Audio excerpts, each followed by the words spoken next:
wife had even sewn him a matching cap. "All they need is water. Can I help you out here with anything, or can I go back and sleep in the truck?" He added acerbically. I took the watering canister off me, setting it down to unscrew the top. "I could use a fertilizer pellet," I prompted, wondering what his problem was. Grumbling, he flew to the cart and started rummaging. Green twist ties, stakes, and used pH test strips flew everywhere. "Got one," he said, coming up with a white pellet as large as his head. He dropped it in the canister, and it fizzed. It wasn't a fertilizer pellet, but an oxygenator and slime coat promoter. What's the point of stealing a fish if it dies in transport? "Oh my God, Rachel," Jenks whispered as he landed on my shoulder. "It's polyester. I'm wearing polyester."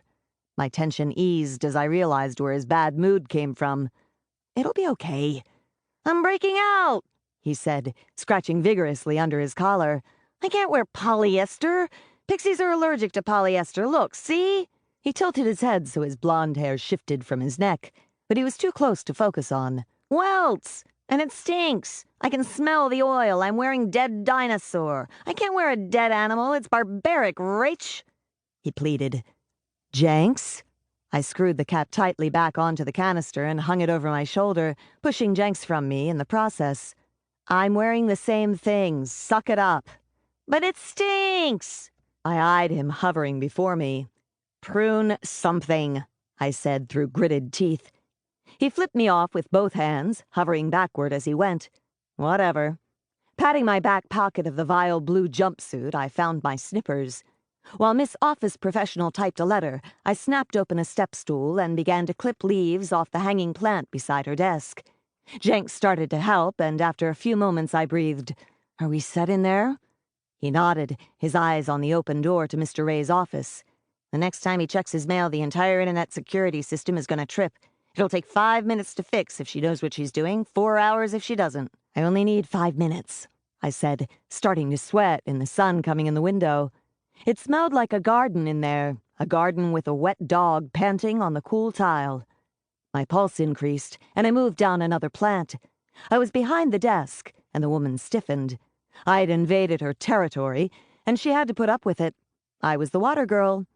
Hoping she attributed my rising tension to being so close to her, I kept working. My one hand rested on the lid of the watering canister. One twist, and it would be off. "Vanessa!" came an irate shout from the back office. "Here we go," Jenks said, flying up to the ceiling and the security cameras. I turned to see an irate man, clearly aware by his slight size and build, hanging halfway out the back office. "It did it again," he said, his face red and his thick hands gripping the archway. "I hate these things. What's wrong with paper? I like paper." A professional smile wreathed the secretary's face. "Mr. Ray, you yelled at it again, didn't you? I told you, computers are like women. If you shout at them or ask them to do too many things at once, they shut down and you won't even get a sniff." He growled an answer and disappeared into his office, unaware or ignoring that she had just threatened him. My pulse leapt and I moved the stool right beside the tank. Vanessa sighed. "God save him," she muttered as she got up. "That man could break his balls with his tongue." Giving me an exasperated look, she went into the back office, her heels thumping. "Don't touch anything," she said loudly. "I'm coming." I took a quick breath. "Cameras?" I breathed. Jenks dropped down to me. 10-minute loop. You're clear." He flew to the main door, perching himself on the molding above the lintel, to hang over and watch the exterior hallway. His wings blurred to nothing, and he gave me a tiny thumbs up. My skin tightened in anticipation. I took off the fish tank lid, then pulled the green fish net from an inner pocket of the jumpsuit. Standing atop the step stool, I pushed my sleeve to my elbow and plunged the net into the water.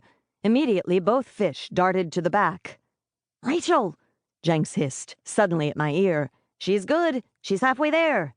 "Just watch the door, Jenks," I said, lip between my teeth. How long could it take to catch a fish? I pushed a rock over to get the fish hiding behind it. They darted to the front. The phone started ringing, a soft hum. "Jenks, will you get that?" I said, calmly as I angled the net, trapping them in the corner. "Gotcha now." Jenks zipped back from the door, landing feet first.